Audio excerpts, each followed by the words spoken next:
The Chicago Bulls have officially gone from irrelevant to a legit playoff team overnight, and although many believe this team would be making some major moves, I don't think anyone saw this team getting Lonzo Ball and Demar Derozan coming. Well, except Bulls superfan and fellow creator Kenny Beecham. But all of that aside, the Bulls are looking like they will have one of the more solid starting lineups in the league with Ball, Lavine, Derozan, Patrick Williams, and Nikola Vucevic. But do they have what it takes to not only make the NBA playoffs, but win at the highest level and be contenders? Well, that's up for debate. Because although this team did make some great moves, taking that leap is often harder than anticipated. Today we have to talk Chicago Bulls, and in particular, taking a deep dive into the trades and signings this team just made, and how they will fit with this team as well as impact their success, along with what additional trades and signings this team should make to polish their roster and not only make the playoffs, but go on a deep run and surprise everyone in the league. But before we get into all that, if you've been enjoying the content lately, it would be absolutely clutch if you subscribed if you're new and join the Woods crew. We are trying to get past the 10,000 subscriber milestone before the next NBA season begins on October 19th, and about 95% of you guys who've been watching the videos aren't even subscribed. So if you just hit that sub button below, we could actually get to that goal very quickly, and it would help me out a lot, and not to mention I'd just really appreciate it. Back to the Bulls though, because over the past few years, this team has been described by many as irrelevant because of their lack of winning and big trades or just signings in general. After their stint with Jimmy Butler, it just seemed as though this team was stuck in a place of losing with no way to get out.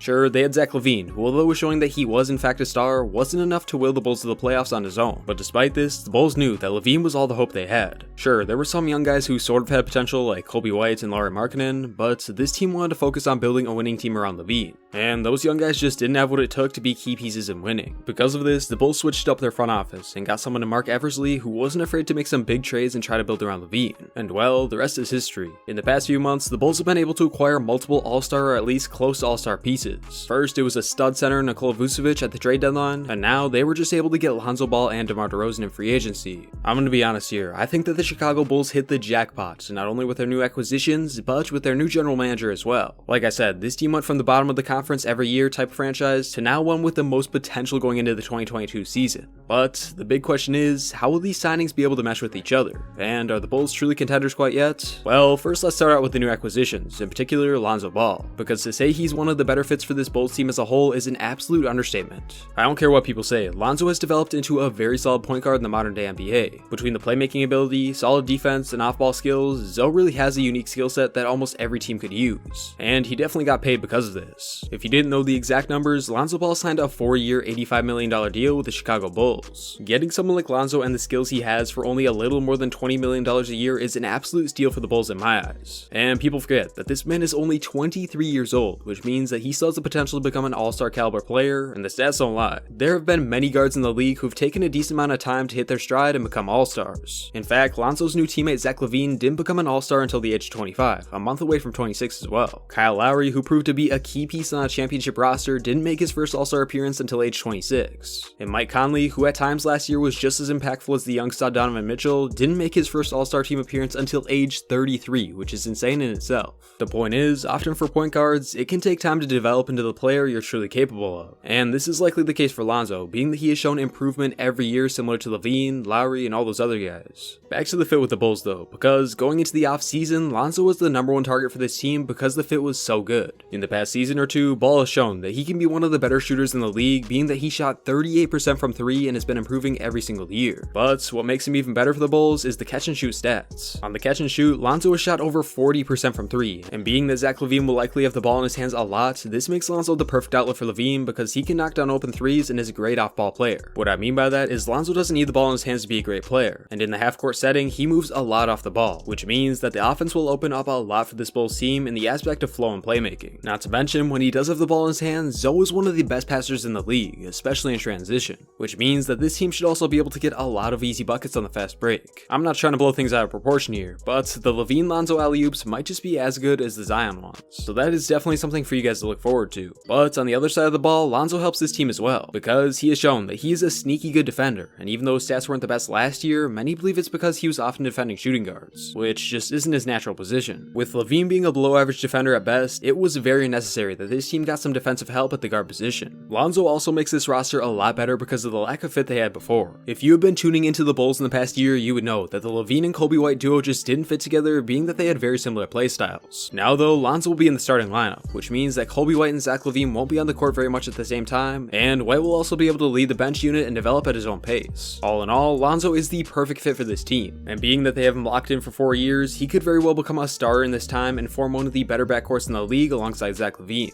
But like I said, this isn't where the Bulls' moves ends, because they were also able to get another all-star caliber player in Demar Derozan that is yet another solid fit for this team. Over the past few seasons since joining the Spurs, Demar Derozan was one of the most underrated players in the league, especially after he made some huge improvements to his game in San Antonio. When he joined the Spurs, Derozan was a ball-dominant player that took a very high volume of shots in the mid-range and post, and he often made the offense very stagnant because of his playstyle. But after joining the Spurs, Derozan was able to change his game in a big way, which makes him a solid fit on this Bulls team. Last season, Derozan shot over 7 less shots than he did when he first joined the Spurs and nearly averaged the same number of points. Not to mention, his assist numbers have also gone through the roof, being that he averaged 7 a game last year, and in Toronto, he only averaged 3 or 4. Derozan has now become a solid playmaker and bucket getter when needed, which is something that the Bulls could definitely utilize. Being that this team didn't have the best forwards with Williams and Markkanen, this was also a much needed pickup if they wanted to fill out their starting lineup.